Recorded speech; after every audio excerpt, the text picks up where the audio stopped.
I'm feeling very lazy today, so I'm going to teach you a trick, but if it's okay with you, I really don't feel like doing much. But I'll show you the trick anyway. Are you ready? Here we go. We'll switch over to the overhead camera. And what I'm going to do is allow a volunteer to choose a card. Let's say they choose this card right here, whatever it is. And then I say, you know what? I really am not going to do anything at this point. I'm just going to sit here and be lazy. And you invite them to take their chosen card and put it on top of the deck, and then to cut the deck and complete the cut so it's completely lost into the deck. Then I would say, if your mom was here, she'd probably want to cut it. Why don't you cut it for her? Oh, and if your dad was here, he'd probably want to cut it. Why don't you cut it for him? And I'd say, do you have a sibling, sister? Okay, why don't you cut it for her? And then why don't you turn the deck face up? Do you by chance have a dog? Well, if your dog was here, your dog would probably want to cut it. Excellent. Why don't you turn it face down again? Now I say, listen, I'm going to try to figure out where your card is in the deck. And I'll remind you, you've been doing all the cutting. I have not touched the deck, but I'm going to put my hand just above the deck, and I'm going to guess your card is right now about 39 cards down from the top of the deck. But counting is going to take a long time, so let's move it a little bit closer to the top. And I invite my volunteer. There's a little button right there. It's an elevator button. Could you push the button? And they do, and as they're pushing, I go, okay, let go. Oh, right now your card is about 23 cards down for the top of the deck. Why don't you hit the button again? Okay, let go. Oh, right now it's about 18 cards. Go ahead, push a little longer, and let go. Oh, right now I'm going to guess your card is probably about 7 cards down from the top of the deck. In fact, why don't you count down to the 7th card and turn over the 7th card?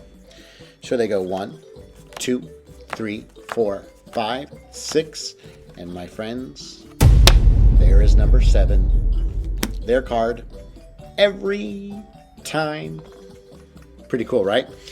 All right, I'm going to show you actually how this trick is done. And this trick is called the Lazy Man card trick. It was created by Harry Lorraine, who not only has some great books on magic, he's also a master when it comes to memorizing people's names and memory courses and stuff like that. So definitely check out his books, both on card tricks and on memorization, developing memory skills, which is really amazing. I mean, the guy would actually be at a convention and he would learn the names of like 1,000 people at a convention, and then he would state back everyone's names, which was pretty amazing. But anyway, this trick is called the Lazy Man card trick, and this is a great trick to do after you've been doing a bunch of card tricks, and maybe you're saying, hey, let me show you one more. I'm kind of feeling a little tired, but I'm just going to let you do it. So let's go back over to my overhead camera, and I'm just going to show you what is the setup. Now, the setup for this trick is you're going to take all of one suit and you're going to put them in order, ace to king, ace being at the face, king being on top. So when they're face down, the ace is on the bottom. And then you're going to take the rest of the cards and you're going to put it on top. So I'm using all spades. Again, I have ace to king, and they're all sitting on the bottom of the deck. Now, what you're going to do is you're going to spread the deck and you're going to allow someone to choose a card. Let's say they choose this one right here, which is, in this case, the 8 of clubs. Now, I explain, I'm not going to touch the deck from here on out. You invite them to take their card and put it on top, and then to cut the deck and complete the cut so that their card is completely lost into the deck. And then you explain, I want you to cut it maybe for your mom. That'd be great. And why don't you cut it for your dad? And you can do this a bunch of times. Why don't you cut it? Do you have any siblings? Do you have a brother? Okay, great. Cut it for your brother. Then, when you're feeling ready, have them turn the deck over. Now, at this point, what you're going to be looking for is one of the spades on the face of the deck. If you don't see one, invite them to cut it, let's say, for a pet, like their dog. And you might do this a couple times, but you're going to do it until eventually you see a spade at the face of the deck. In this case, it's the 3 of spades. What this means is, when we turn the deck over, their card will actually be the 3rd card down from the top of the deck. If you see a 10, it would be 10 cards down from the top of the deck. If you see a jack is worth 11. If you see a queen is 12, it would be 12 cards down, or a king would be 13 cards down from the top of the deck. And if you see an ace of spades here, that means when you turn the deck over, their card will actually be on top. So I see a 3. So I know their card's going to be 3 cards down when we turn the deck over. So I have them turn the deck back around. Now, you don't want to immediately go and say your card is 3 cards down because they may remember that there was a 3 at the face. So I like to spend some time and say, I'm going to try to figure out where your card is in the deck. And I'm going to guess it feels like your card's probably about 39 cards down from the top of the deck. But let's see if we can bring it a little bit closer to the top. Would you push the button at the top there, the elevator button?